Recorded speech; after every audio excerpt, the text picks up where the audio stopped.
Morning, Danielle. How are you? Hey Dennis, I'm good. How are you? All right. Were you able to get some help from Stuart? Do what now? Were you able to get some help from Stuart Stroud? I haven't reached out yet. I was going to call this afternoon and just see if I could get in touch with him. Good. Getting more and more information, but I think that I need to talk with an attorney just to go ahead and make sure I'm asking the right things and before I get too far into it. Yeah, and you might ask one of them if you talk to, I don't know if it'll be Stuart or someone else in his firm, but maybe they know a investment banker who works in this kind of thing because they normally act as a quarterback in these kinds of things. They work with the attorneys and the accountants and the buyer and the seller, all that kind of thing. So usually they're the quarterback of something like this. Gotcha. So Well, it's worth I, worth I checking. yeah, I got some more information the other day just by digging into a little bit more and Uh-huh. and got a little bit more information than what I had the other day when I talked with you. So things are making a little bit more sense now. But anyways, I'm Good. gonna reach out to him this afternoon and see who I can talk to. Great. Fantastic. I appreciate the help. Yeah, no, that's wish I could do more.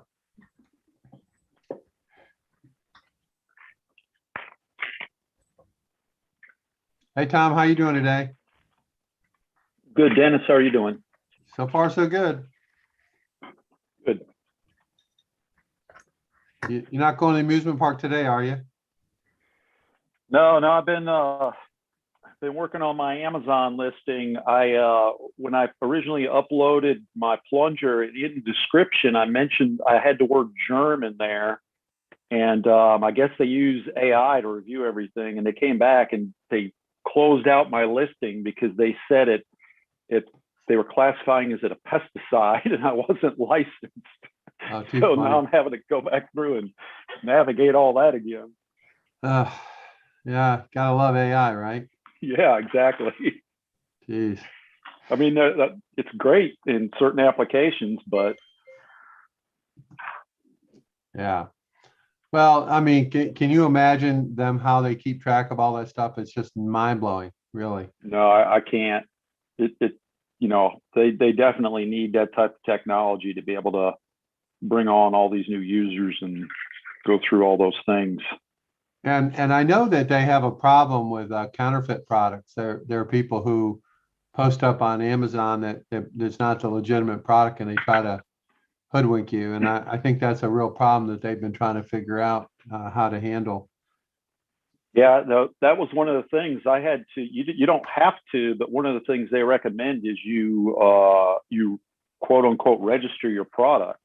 But as part of that, or register your company, and if you have a trademark, that helps because then they can sort of link those two things together. But they want to see packaging that is.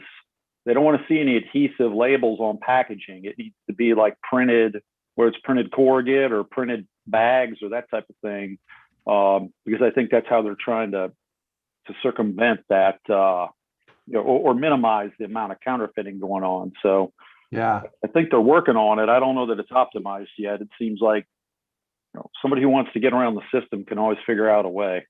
yeah, absolutely. Well, I think this is accurate. It may not be the right number, but Walmart, which is way smaller than Amazon in terms of number of products online, Walmart.com has 75 million SKUs. And I guess Amazon is quite a bit more than that. So it's kind of Wow, crazy. mind All right, blowing. so let me make sure Brian's not lost in space here. Let me um, okay. Guys, Hey, what's going on, buddy? all living the good life. Yeah, good. I posted something in the participant channel of a chocolate company out of Brooklyn. You might want to take a look at. It's pretty cool. Oh, thank you. Yeah, it's called something in raw, ripe and raw, or something like that. It's a chocolate company and it's a video that shows their production process. So it's kind of cool. Oh, neat. I Yeah, always like that.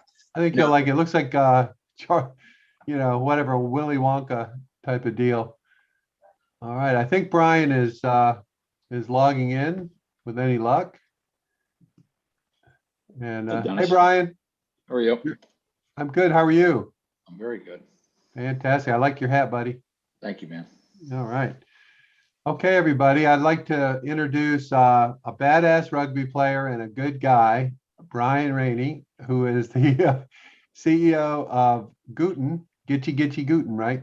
And anyway, all right. I promise I won't do any more stupid puns. But he has a lot to talk to us about, and you guys will have questions as well.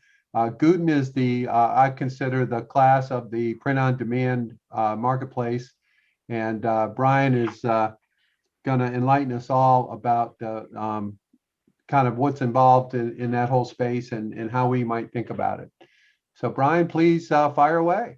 Cool. Great. Dennis, are you calling in from the Masters, or are you just trying to sell the idea that the Masters, you're just reminding everyone of what they're missing by listening to me today? Well, that's why I have it on record, right? That's right. What is that, Devo or whatever, TiVo? Yeah. Okay. Yeah, but no, this is crazy, but I've actually been like 7 or 8 times to the Masters because my brother's father-in-law was who's the guy who started the Masters? He had a double eagle back in 1933. I can't think of his name right now. Anyway, he was that guy's lawyer. And so he's had tickets since 1949 or some crazy thing.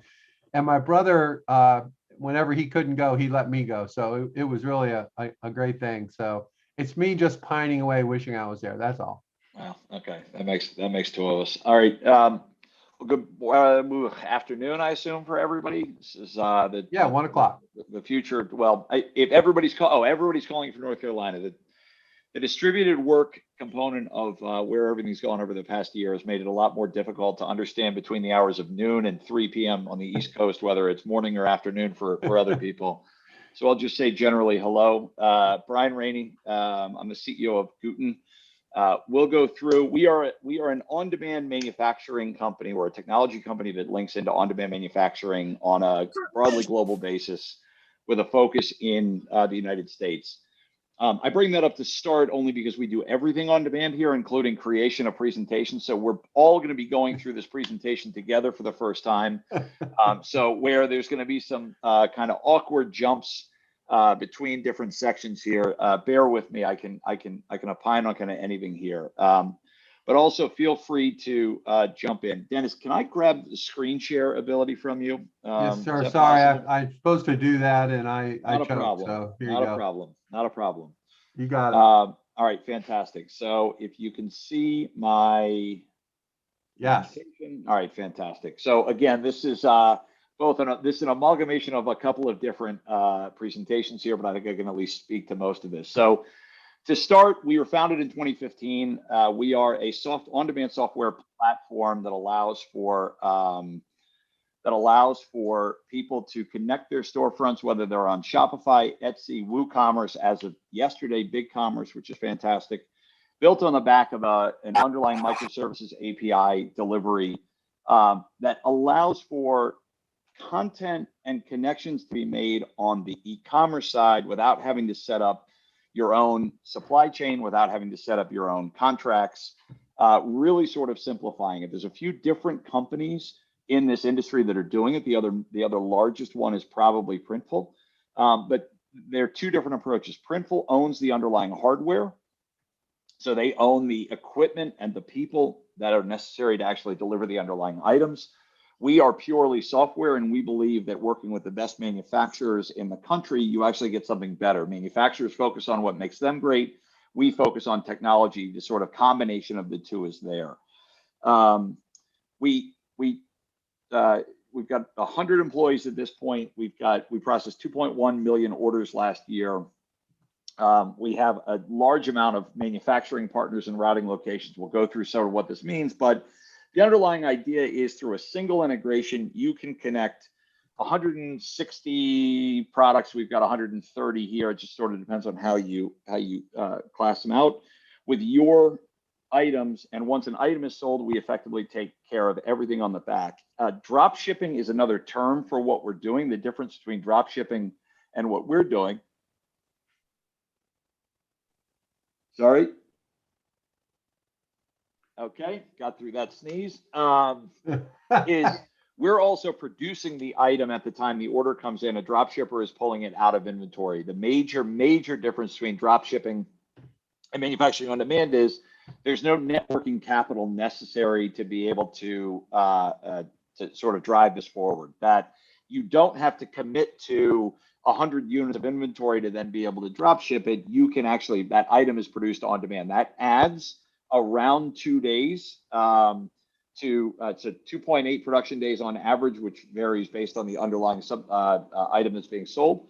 But you don't have to have any network capital. What that allows for then is all of your time is spent on merchandising. And so if e-commerce is the product of a three-headed formula, traffic, average cart value, and conversion rate, then you're spending 100% of your time on improving the traffic to your website, the conversion rate of how many people actually go from shoppers to buyers, and then how much the average cart value actually is there, right? And so you're not dealing with the actual routing of orders. We have a network of manufacturers. We have an operations team that's looking at it on an order by order basis. And when something does go wrong, we have account management and customer support to allow you to do that. That's going to be pretty standard across kind of what you're going to see in the underlying industry. Why is it important, right? This is the sort of shock slide. You've got a $2 trillion fashion industry just within fashion that overproduces by 30 to 40% every single year, right? And yet fast fashion is growing, not coming back, right? The parent company of Uniqlo today announced even better underlying operating profits than expected, even though we've got double the amount of unsold inventory on a global basis. So the consumer wants personalized and individualized item for themselves. The problem is it's a massive amount of waste in doing it. At the same time, what's happening is the customization market is growing faster than e-commerce.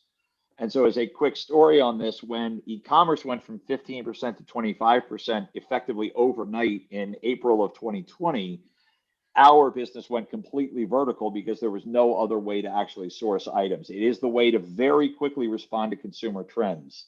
You're going to have a $200 billion industry, which is as much of legacy manufacturing shifting over into on-demand as it is net new and novel applications. And so if you think about the number of streaming services, for example, that are coming out, right? Streaming and video game streaming and YouTube streamers were not even a thing 10 years ago. Their ability now to sell into their own customer base through commerce, that's growing the kind of overall pie, while at the same time you're shifting legacy production towards mass customization, towards inventory-free, on-demand production at the time of the order rather than a pre-production basis. The issue here, just visually, is a single integration to a manufacturer leaves 50% of the country at 4.5+ days from a shipping standpoint. And I call out 4.5 days because the consumer is actually willing to accept 4-day shipping. The break point for a consumer, even as much as Amazon is conditioning us to next day or 2-day shipping, the break point on a product to getting to them is 4.5 days. That's the sort of satisfaction day standpoint. So what it means is a single integration to one manufacturer leaves half of your potential customers at a greater than 4.5 day shipping standpoint. And ironically, or I would say if you're in my position very perversely, if you have perfectly distributed sales, your number one state's going to be California, your number two state's going to be New York, and your number three state's going to be Texas. So there's not a place in the country where you can sort of optimize this and be able to hit everyone, because if you put it into the Midwest, you've now turned California and New York into 4.5+ day shipping states. What we do via software is we land a network of manufacturers who are producing like-for-like products, and then we're landing that based on where the customer is. And so if you're shipping to a customer in California, we're going to produce that item in Nevada. If you are shipping to a customer in New York, we're going to produce that item in New Jersey. If you're shipping an item to Texas, we're going to produce it in Texas because Texas believes that they are their own state. On a global basis, and when we think about content as not having borders, it's even more important because you have the added complication of customs and then new tax regimes, whether it's VAT or GST, depending on where you're going. the ability to produce in country not only significantly improves the underlying delivery time to the end customer, it also gets around customs taxes and duties because you're now producing an item in country. And so as the world continues to become more and more global, not only can you produce items in the US for Americans, basically, right? Now you are a US based company producing for Americans. You can actually say the same thing for Europeans. You can say the same things for Australians. Purple on this map is where we ship to in 2020, which means the world is fully opened up here. You really need to think about your underlying audience. This is not important for smaller sellers, but when you think about enterprises, when you think about large global content providers, this becomes increasingly more important, of the ability to deliver without saying it's going to be 2 to 3 weeks, depending on whether or not customs allows the item into the country. So to think about where Gooten sits here, manufacturers and shipping agents sit on one side.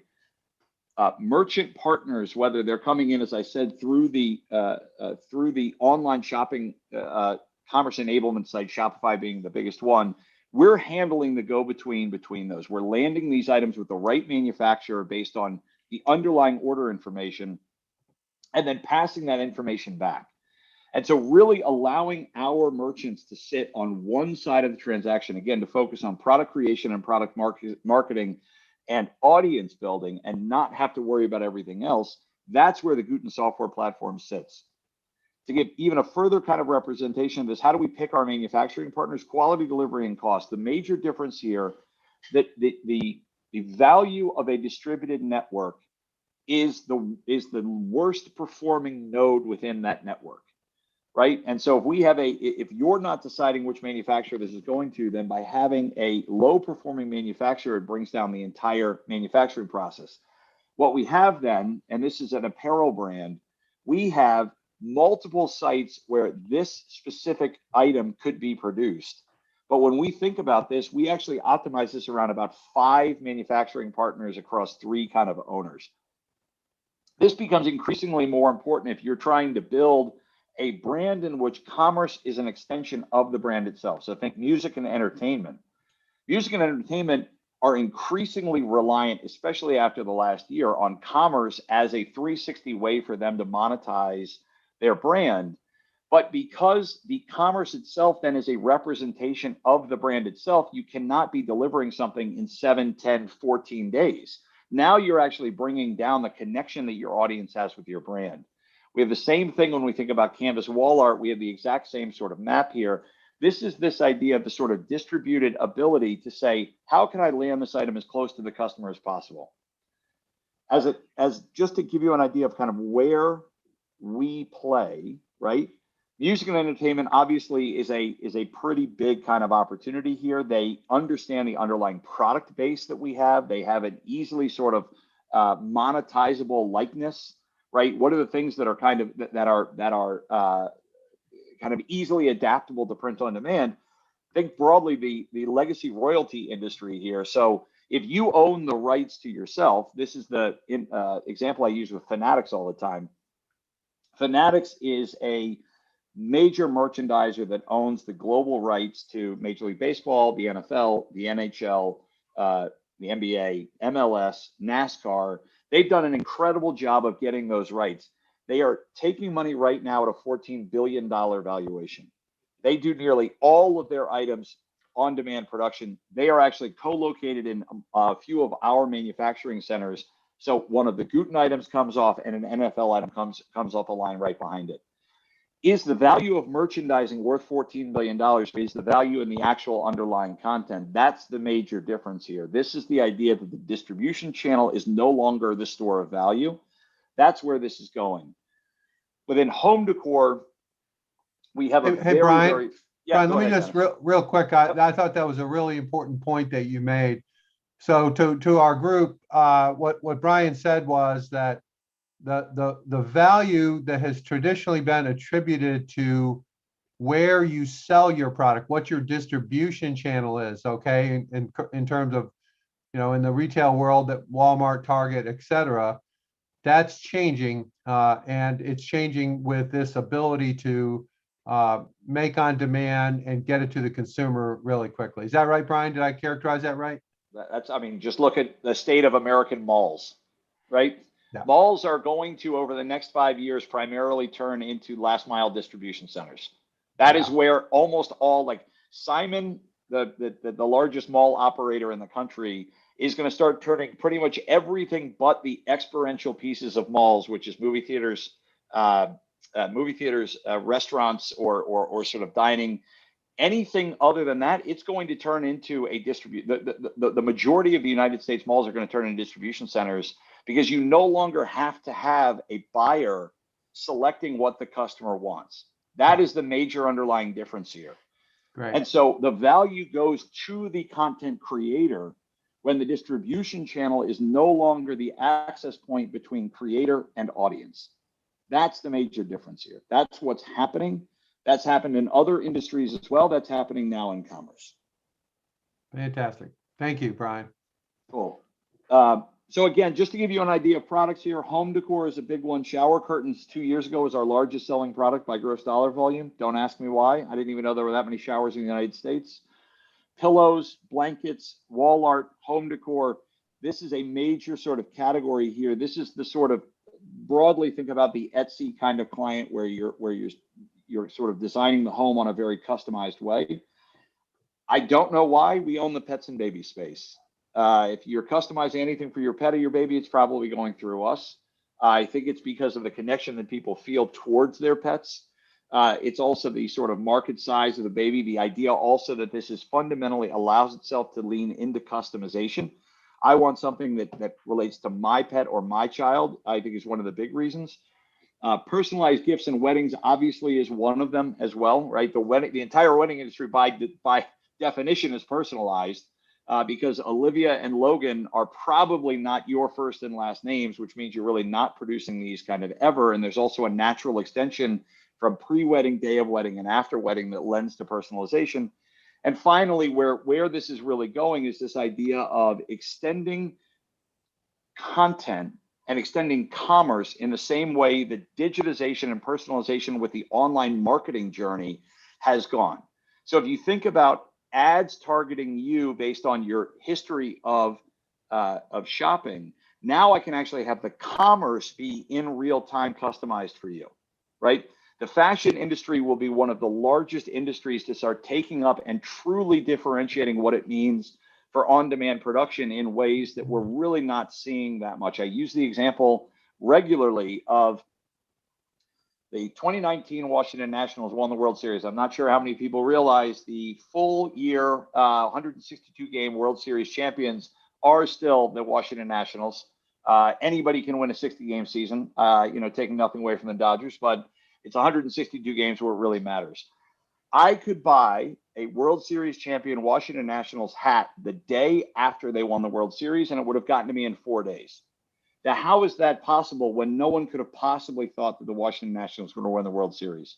It's possible because the hat, the baseline of the hat itself, is entirely produced and pre-stitched in China or India or Pakistan or now formerly Myanmar, which is actually causing a major issue in the fashion industry, with a small part in the middle, which is left open. Those are shipped by the hundreds of thousands to different embroidery centers in the United States. And as soon as the final pitch in the World Series is thrown, they start embroidering that small middle. Why is it that you see World Series champion, NHL champion hats that are now black, white, or gray? Because they need to fit into whoever wins. That finishing, by now finishing the item and effectively customizing the finishing, means that I can deliver that item within 3 days, even where I did not know who was going to win that until the moment the last pitch was pitched. Fashion is going to do the same thing here. The idea of advanced sewing techniques and the ability to do finishing in effectively real time means you can design novel items and take the H&M fast fashion approach where you can introduce a new cut every single week without having to pre-buy, without having to have, for H&M, a $2 billion working capital hangover, because you can shorten the amount of time between production to fulfillment to shipment. Part of that is going to bring down the net working capital necessary. You simply don't need as much safety stock because you're shortening the time frame from literally mill to consumer. But part of that is also going to be the ability to very quickly react to changing consumer demands. So if you had the ability to do athleisure in a much faster way, if you didn't have to order in the fall in February, the ability then in April of 2020 to pivot to say the market wants something different. I can tell you that Brooks Brothers wished that they had this ability to do this when people stopped wearing slacks to work and started to wear sweatpants. This is another way to get closer and closer to the underlying end customer, which obviously becomes incredibly important when you're creating a brand that connects with your end consumer. I'll take you through a quick order walkthrough. I think it's a way to really understand kind of how the sort of solution works, and then I'll pause because I think after this it's mostly a Gooten ad, which gives me the ability to at least talk about what we do and why we do it. All of the products in the entire kind of experience lives within our system. The idea of sort of looking through our underlying product catalog and saying whatever products that make sense for your customer base, that's where we want to give you that kind of ability to create those items. You're going to create that item in, and just to give you an idea of sort of how significant this would be to replicate from an inventory basis, every single one of these colors and every single one of these sizes is a different SKU.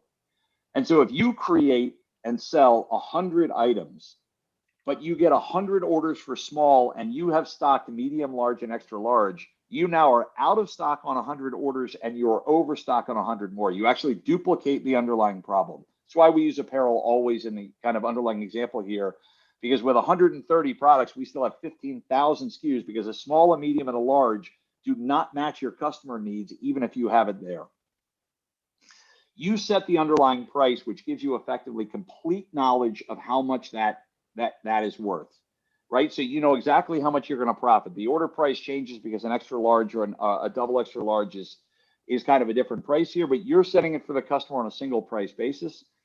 That gets saved down into the sort of product hub itself. And I'll call this out. Shopify, Etsy, and WooCommerce right now are mutually exclusive. You have a Shopify store, you don't need a WooCommerce store. There is some replication for Etsy that makes a little bit of sense. But what we're adding now is Amazon, Walmart, and eBay, which says now that you can publish not only to your Shopify site, but also you can publish into Amazon, you can publish into eBay, you can publish into Walmart.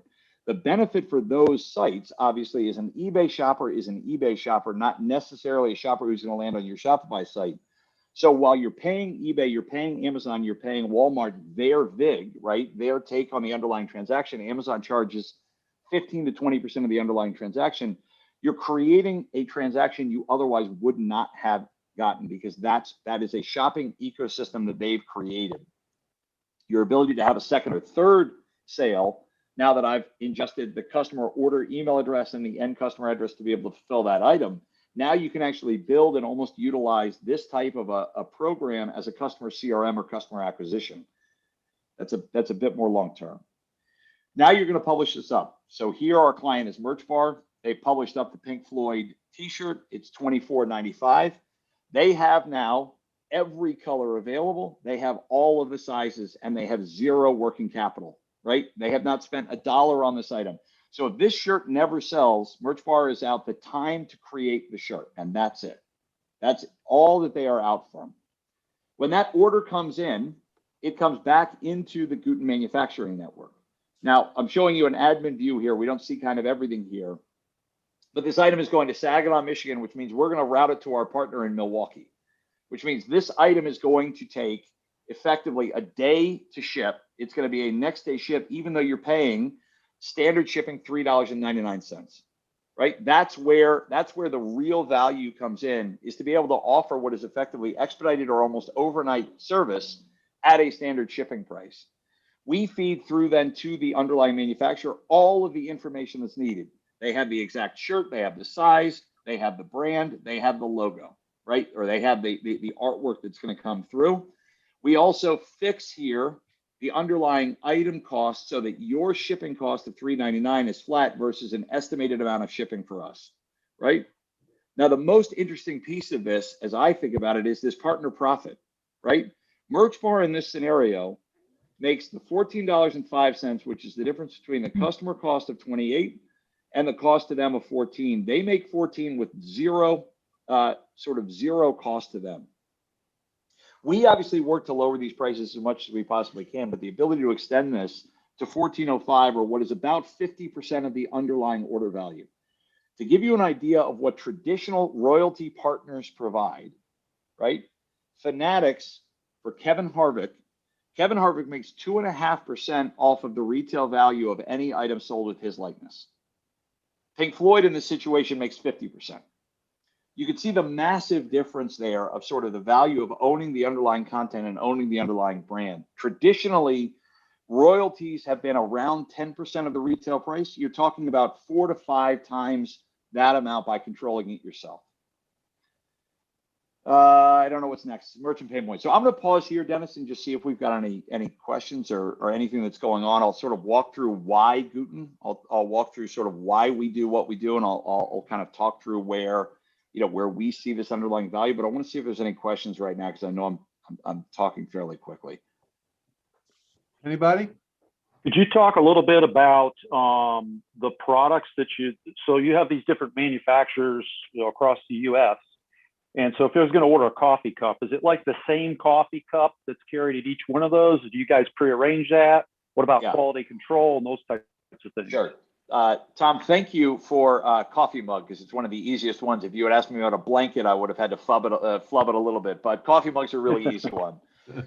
So you're absolutely right. The underlying blank, the underlying 11 or 15 ounce white or black coffee mug is exactly the same form of coffee mug at our 8 manufacturing partners with 12 or 13 different locations that can produce coffee mugs. The 2 slight variations that we have is the ability to print effectively lip to lip versus having a border, right? Having the ability to kind of shift that. We know where that is. And then the other one is packaging, which is shockingly frustrating. You can't figure out how to put a fucking mug into a box and have it not break by the time it gets to the end consumer. That one is wildly frustrating. But on net, the underlying base is exactly the same. And so our ability, you talked about QA, to look at and say, okay, we have a 0.5% error rate with manufacturer A, which is typically a not mine scenario, which is the wrong label on the wrong box, or effectively sending, Tom's mug to Sherry and Sherry's mug to Tom. And the problem, as you can imagine, with Make on Demand is if I send out one wrong item, I have to send out a second one because I don't have inventory. Right. So I'm sending out 2 wrong items no matter what. And then also breakage, right? Or kind of quality control around the underlying piece. With 2.1 million orders, 10,000 orders a day, we monitor that in real time. We have real-time information coming back to us on exactly what those numbers are on an indicative basis, which is around 0.5% per item sold. It varies. You can imagine with 4x6 photos, our error rate is like 0.08%. It's incredibly low. But we do, in our underlying routing algorithm, the algorithm that chooses where an order is ingested, what manufacturing partner we're going to send to, we actually take into account quality and speed, along with obviously the ability to produce that item itself. So we're coordinating, making sure the underlying blank, that underlying item, is exactly the same. Apparel is much easier because you have a label, right? A Gildan 2000 is different from a Gildan 5000, is different from a Next Level 3600. We do a lot of that within the hard goods category, mugs and drinkware and a lot of that stuff. The much more difficult one, as you can imagine, is cut and sew, right? Where we're actually dyeing where you're actually dyeing or sublimating the item from the underlying blank.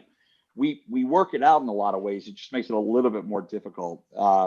So we're monitoring that in real time. Part of our job, Tom, and one of the most difficult things about having pushed this business forward over the past 5 years is we at the same time have to educate the marketplace about print on demand, while at the same time educating them why Gooten is the right partner from a print on demand standpoint. So I'll give you a very easy example. 0.5% of packages are going to get lost no matter what carrier you're using. UPS, USPS, FedEx, certainly DHL, right? Now, if you go outside of Gooten, you're still going to lose 0.5% of your packages. I cannot cure the ills of the industry. I can absolutely bring best-in-class opportunity. So if I start seeing a manufacturer having 2% of items get lost in mail versus 0.5%, I'm going to go and change that. So what we have to do is we have to teach people what is acceptable variance within a print-on-demand process as well, right? So if you get down into the actual sublimation of an item, t-shirts is the easier example. T-shirts are printed on the t-shirt. You're going to have a pre-treat go on. You're going to spray ink on top of that. You're then going to put that through a dryer. You're going to allow that to sit and cure. At times, you're going to have that. You're going to have that get screwed up, right? From that standpoint. But that's kind of where that is. But when you run the same machine from 8 in the morning until 6 p.m., there's going to be color variances that happen as you run, say, 2,000 items in a row, right? That color variance needs to be understood, and we work on both sides of that. What is acceptable color variance, and how can we kind of, give that example to our partners? And what is unacceptable, where we're working with our manufacturers to be able to deliver that through. So when you think about like 6 Sigma Pantone color matching that you can do when you're doing a print run of 20,000, and you're committing to 20,000 units up front, and you're Disney, for example, you can have them run 90 different fabric swatches and samples before you get the exact right color of Aladdin's blue, the blue in the genie from Aladdin, versus saying, okay, there's an acceptable underlying color variance. That the corollary here is, 20 years ago, the photo industry went from traditional silver halide printing to roll-to-roll, basically dot matrix printing, right? And what happened was you saw a significant deprecation in the underlying quality of the prints, but you also saw speed go up, time go down, ubiquity of being able to get photos at the exact same time that smartphones created the opportunity for, so more pictures were taken in 2018 than were taken in the history of the world from time 0 to 2017 in aggregate. So there's this sort of exponential growth where the market has to try to keep up. Now, the photo industry has continued to improve. You now have effectively feed sheet printers that can replicate silver halide, the traditional silver halide printing, but the consumer was conditioned to accept. That's effectively what's happening in this industry as well. So it's sort of it's a long answer to a single question, but generally, if you don't care what manufacturer it comes from, because I have the same underlying blank, I have the same quality control assurances, and I'm giving you a better underlying kind of delivery optimization, that's how we know that our manufacturing network works. When we start getting complaints and we start seeing those complaints are tied to a single manufacturer, the very quick one is we move their capacity to 0, which means our algorithm skips over them. We go back and do an enormous amount of kind of truing up what's going on and understanding where that is.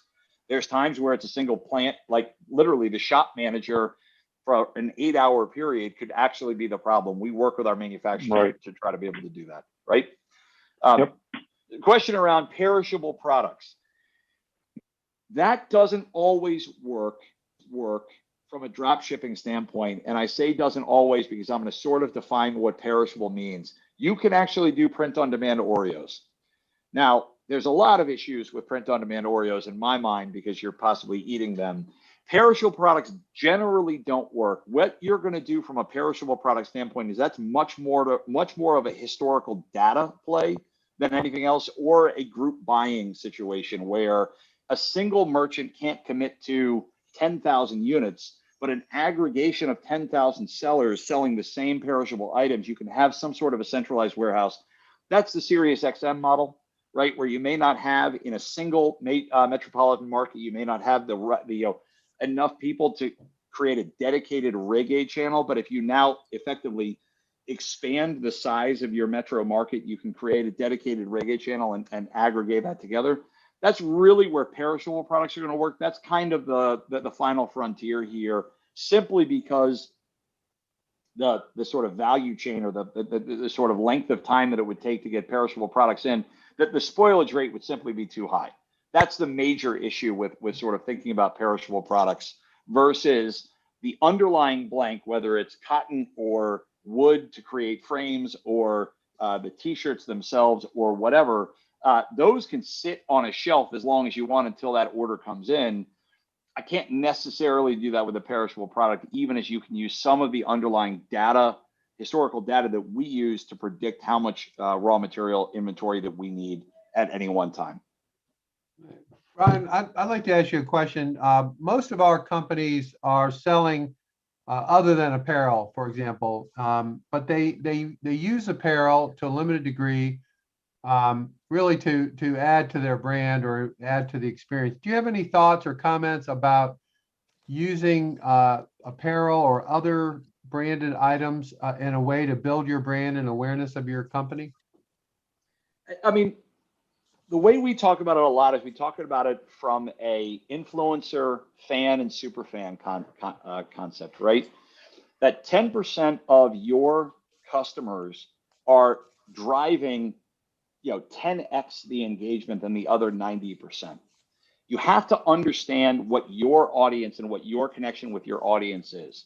If you're writing a blog, for example, and the extension of that blog is the individual ability to represent that I am a part of this, right? The community-based aspect of it, then commerce can be an extension of this is who I am and this is how I want, what I want to represent, right? That's very, very, very valuable. If it is the content itself, right? If the content itself is what I want to connect with, that's a very different way of merchandising. That's a very different way of thinking about that ability. I use the Barstool example all the time about how Barstool Sports really figured out how to do this. Barstool Sports doesn't write an article and then sell a t-shirt. Barstool Sports writes an article about a t-shirt. And so now for me to be a member of the Barstool Sports, whatever they call themselves, I'm going to buy that t-shirt because that now makes me part of that story. That makes me part of that community. And so there's a very, very, very big difference between a branded item with a company logo on it, which has a real application in kind of narrow opportunities, versus saying the merchandise itself is part of my community, is part of how you interact with my brands. That's where media and entertainment is a really big kind of piece of that, is that idea of, to own the band t-shirt, for example, is even different than I went to this concert and I want to own the t-shirt for that concert. That's two very different purchase decisions. That's where, and frankly, why a huge product catalog, Dennis, makes an enormous amount of sense for us as a business, because I'm not going to tell our merchant partners how they connect with their audience. Right. We also never sell an individual item. Our account managers, when they're working with our merchant partners, are coming in and talking about what makes the most sense for your business, as opposed to, hey, have you thought about adding this net new price? Flip-flops may make a lot of sense. But we really never make that decision, because we know that our merchants understand their customers, understand that brand connection. And in a lot of ways, to flip that question the other way, Dennis, there are really disjointed ways in which merchandising almost detracts from the connection to the customer, that if your merchandising strategy doesn't connect in with how you connect to your customers, it creates this really weird cognitive dissonance of, why am I here when I left something else, right? That's sort of another really important piece.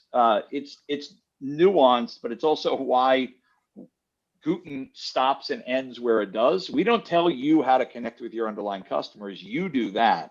We give you the tools to be able to do that in the form of commerce.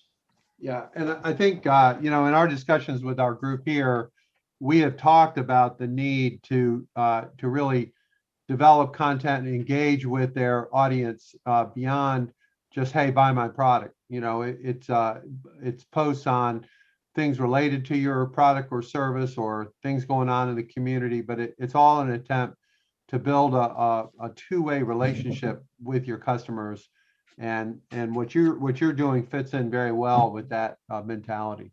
Yeah, I think an interesting one. I'll take I am an account manager for exactly one account, which is my girlfriend's brother's jiu-jitsu gym, which is the worst thing in the world for me. Our account managers have constantly reminded me that this is my account and my account only when I try to take whatever question he has and just send it to somewhere else.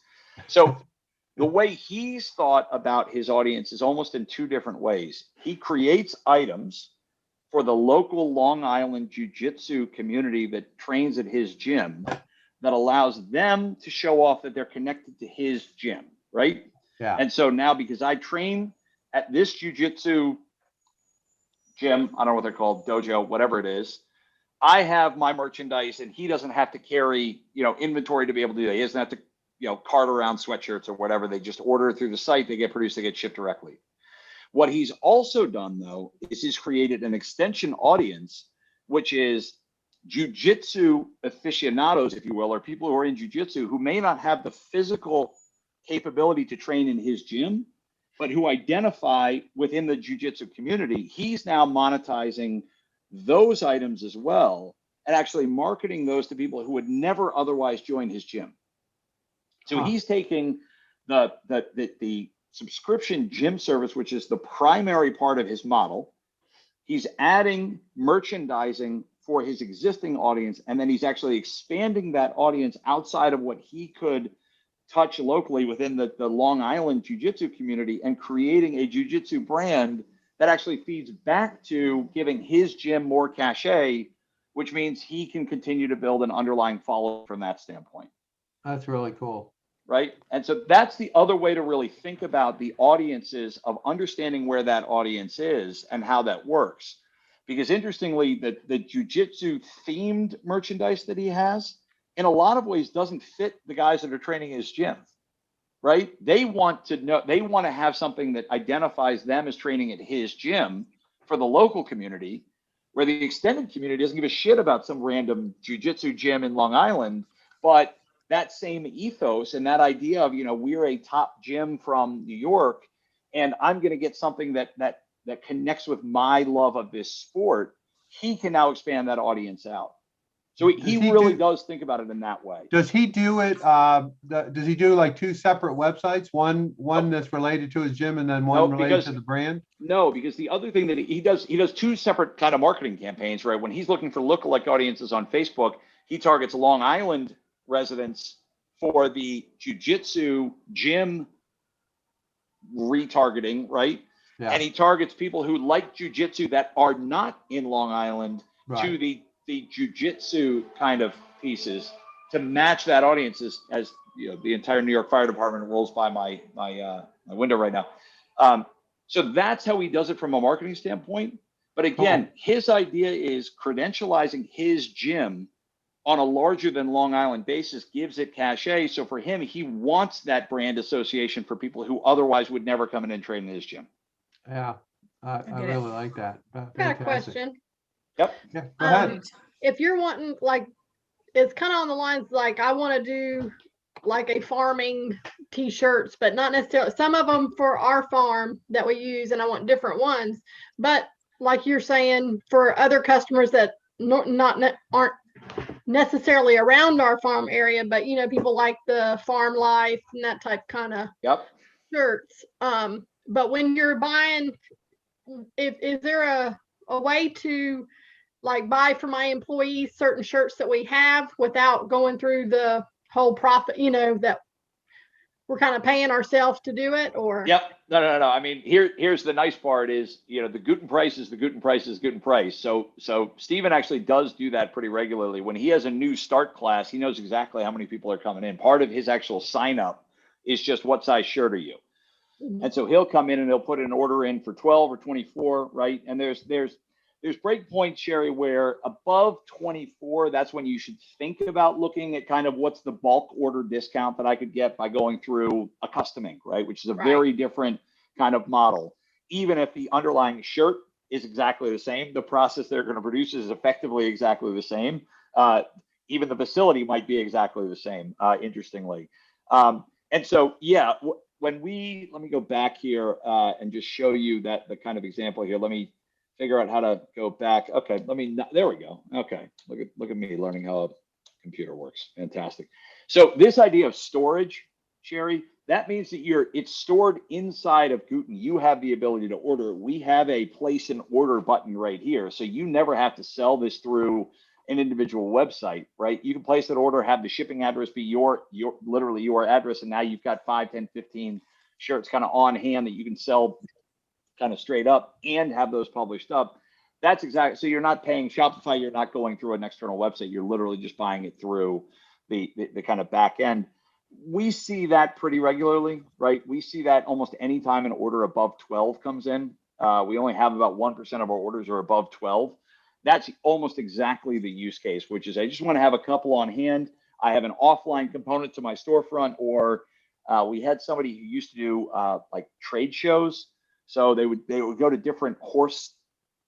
All I remember about it is it was horse or horse adjacent, and they would do kind of different trade show items, or customers or clients who do, okay, here's our design for this quarter. So for the next 90 days, this is our newly designed, this is the spring version of this shirt. We've historically sold 20 of them out of our shop. So we're going to order 20. If we end up with a couple of extra, it's not a huge deal because we've got them. We can sell them on-prem, or we can give them away. We can consume them ourselves. And then you also publish them up to be the concept of the infinite aisle, right? You're going to start hearing this concept infinite aisle a lot over the next year or two as retailers move from a bricks and clicks strategy by which the online site was effectively a virtual representation of the in-store experience.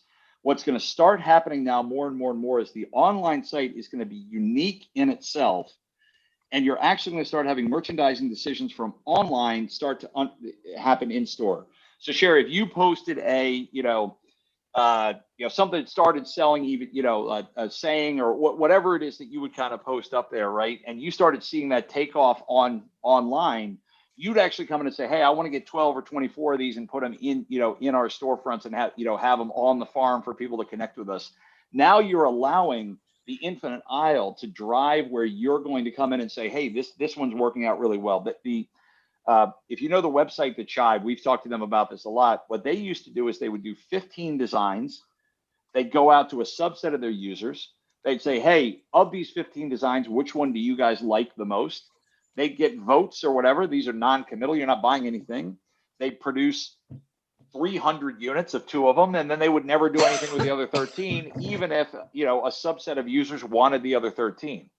It's exactly the same sort of concept, except the way you're voting is you're now voting with your wallet. I've got online users that are buying this item. It's showing me which ones are connecting with my audience.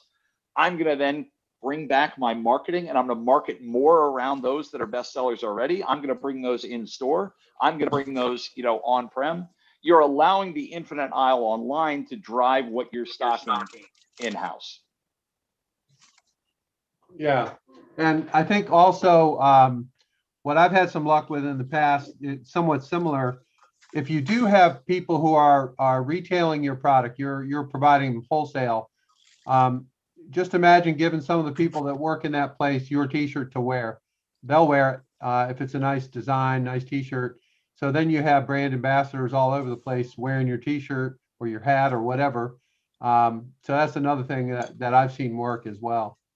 Yeah, and that's and believe me, if it's going to get put on their body, you'd be shocked at how quickly people have an opinion on that design, and you find some pretty interesting design talent that you had hidden inside of your organization if they've got a stake in it.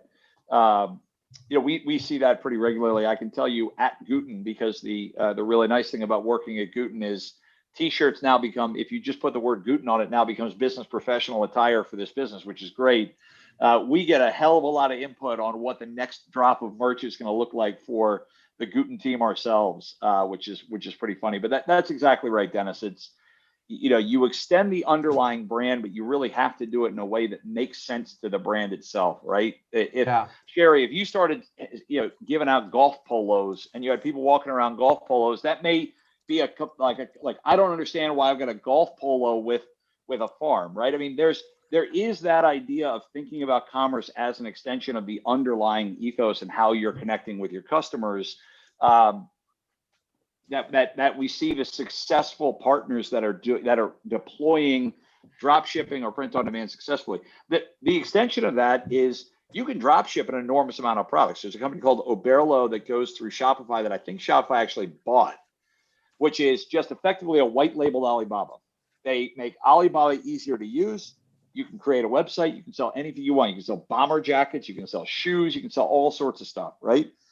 But if you start throwing up bomber jacket, Sherry, on your farm website, people are going to say, what the hell is this? I can't not only is it not laid out, it doesn't make any sense on why you would sell this. It is no different with what we're doing here. You just get a greater amount of customization over the the content or the image or the, whatever it is that they're actually purchasing on how that makes sense, which, Tom, is the same reason that when we deliver anonymized data to say, look, across our 5,000 customers within the music space, mugs is the second best selling product if your primary product is apparel and you're in the music space, right? We see that kind of, so if you haven't created mugs and you haven't published mugs, are you leaving money on the table? Well, that doesn't necessarily make sense if you're selling individual photos, right? It doesn't necessarily make sense if you're a cut and sew, if you're selling pillows, right? And so that's the other idea, is we want to be able to give people communal data and anonymized data, but then obviously allow them to say, look, this does or doesn't make sense for my customers, or doesn't make sense with the way in which I'm connecting with my underlying customer base. So it's got to fit go along with your That's business. yeah. I mean, Brian, a question. This might be down the future, and Dennis, think about this. If I hook up, or when I hook up with that comment sold, might not be a bad idea, even though probably it would have to pack it out myself with my product. The cheese straws and coffee go real well together. Could certainly put a logo on a coffee mug. How is there a minimum, Brian? The entire idea here is the minimum order quantity is 1. That's every product in our network is 1. Okay. Now, what you're talking about kitting, the concept of kitting, right? Taking a primary product that you produce yourself and adding in a mug or a shirt or something else, right? We see that all the time. Now, if your minimum order quantity to be able to get a real price break that makes a difference is 72, right? Then it may not make sense at all to have 72 items sitting around, especially if you're thinking about that in like the apparel, right, business, because not only is it a minimum order of 72, but now you got to get the sizes right. What this does allow for is you can order 6 or 12 of an item. So you're keeping your kind of tied up networking capital to an absolute minimum. And then every time an order comes in and you're going to custom pack that out, number one, it's already produced, it's already in hand. You're to your point, you're packing it out yourself. You're putting in an order to replenish that stock so that the 2-day production time, 3-day ship time, 5 business day landed time. So let's call it a week, a calendar week, right? You order it on Monday, you get it the next Monday. You then have the ability to say, okay, I've got 5 others. So unless I go on some sort of a crazy run here and I get, a bunch of orders, as I look historically, I'm selling 3 items a week and my lead time's a week, then I may only need 3 items in inventory at any one time. And so you can lower that sort of safety stock, especially if you're thinking about apparel. I only need 1 small at any one time because I can get another small in 3 days. Right. And so as soon as I get that small order in, the first thing I do is I order another small. The second thing I do is I box it up, I put it in the package, I put my own touch on it, and I send it out. And so this is really where you're lowering the amount of committed capital to what you're doing as you're either testing something out or as you're kind of running an underlying process that says, I don't have to outlay, $1,000 to be able to take on 72 shirts and find a place in my house to put them. And then I got to comb through it. And now I've got too many larges and I got to give those away and I don't have enough smalls and I got to keep reordering those. That's that kind of underlying idea of saying you can absolutely do this sort of hybrid kitting concept by utilizing print on demand to extend, Jenny, exactly how you're connecting with your audience, right? But still utilizing kind of the benefits of low to no inventory and the lead time that this provides. Okay. And that is something that we might be able to work out, Jenny, as far as actually doing that. That might be something Simple and Sentimental could do as for you. They do that kind of stuff. They put stuff together and send it out. So keep that in mind as well. What was the name of that? I wrote it down before in a book. Simple and Sentimental. We had Taylor as a speaker. Yeah. And she took the class last time. Yeah. So, but I'll connect you with her. No problem. Yeah. Okay. And she packs out. Yeah. Yeah. Yeah. There are several people that do that. That's not a hard thing to find around here. Oh, okay. Good. Yeah. To have it shipped to one location, have them pack it out. Yeah. Yeah. Because I got to pack it out myself, palletize it. Okay. Okay.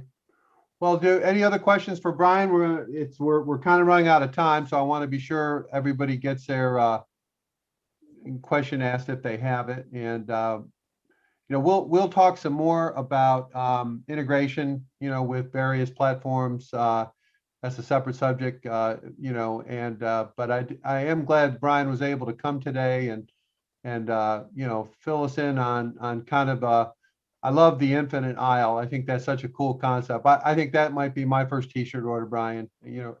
I am on the infinite aisle. Yeah, The infinite mile. Yeah, I think ironically, as soon as you order it, it's now no longer the infinite aisle. It's now an aisle of one. But yes, now that you'll hear that a lot as retailers. Nordstrom's going from 350,000 SKUs to 1.5 million online. You can't do that without doing this. Wow. You've got some digital first kind of retailers that are absolutely looking at this, but it's the idea of saying historical content has real value and a real audience. It's just incredibly narrow. Yeah. And so if you're able to target on Facebook, for example, exactly the person that you want, age, likes, everything, right? Then having thousands of pieces of content, which may never be able to sell through, a physical storefront, I can tell you exactly what, if I have 3 orders of one product, I can go to Facebook and say, I want to look for people who look exactly like this. It is frighteningly powerful from a commerce standpoint to get your brand out. And if you're thinking about that idea of the halo effect, even if they don't transact, thinking about how you're getting the brand awareness out by allowing commerce to be one more potential touch point. If commerce feeds into the overarching message that you actually have a much better return on ad spend there, even if the direct content or commerce doesn't work. It's just customer acquisition optimization. I mean, that's the name of the game at this point. I love all those words. Everybody remember those words: customer acquisition optimization. Okay. How do you start it up? I mean, Yeah. do you just go on the Gooten site and make you an account? Yep, Brian you'll be his second account. Nope. We're running, Dennis, you're breaking up my headphones right now. I think the biggest thing is really try to figure out what products are going to work for you, because Gooten is more of an underlying enterprise platform, right? So there's a lot of different on-demand. I think the biggest thing is understand the product, understand the audience, and I think the most important. My customers want hats and shirts, and I would think about, I don't know if you have like kitchen stuff, because we have a produce stand, so stuff like that. There's somebody out there that can produce almost all of this stuff. It's the underlying minimums, and then obviously for us, whether or not we have the existing kind of client base to bring that product in, but they're all over the web. You just sort of figure out where it is, and then once you sort of get that working, then you can start to optimize. I think the other big thing is don't be afraid to sell something that as long as you know where to produce it, go ahead and sell it first. I mean, that's the really nice part about this, is allow people to vote with their wallets and then come back and say, hey, I've got a sale for this. Now, how can I actually fulfill it? Yeah. Sherry, I'll help you go through this. It's on the Gooten site. You can see the product catalog. Okay. And get an idea what's there. And I think also, Sherry, what you should do is take a look at other farms and what they sell, right? Particularly out in the West Coast, I think you'll see a lot of creative things going on out there. That would be I've been looking. It's just a matter of doing. I understand. Well, this sounds like a great opportunity for all of us, just 1 or 100, it doesn't matter. I like the thing is I don't have a lot of stock room space. Like when I've been ordering shirts, like you have to figure out you want 25 mediums, 25, Yep. You have to do the whole thing, and then you can't have different design. Well, you could have different designs, but then you have to have, I just don't have the money or the place to put all of it. So that's exactly right. Okay. Well, Brian, you've given everybody a lot of things to think about. We really, really appreciate it. And we know how busy you are, and we really appreciate you taking time to visit with us. Cool. All right, guys. Appreciate it. All right. Hey, thank you very much.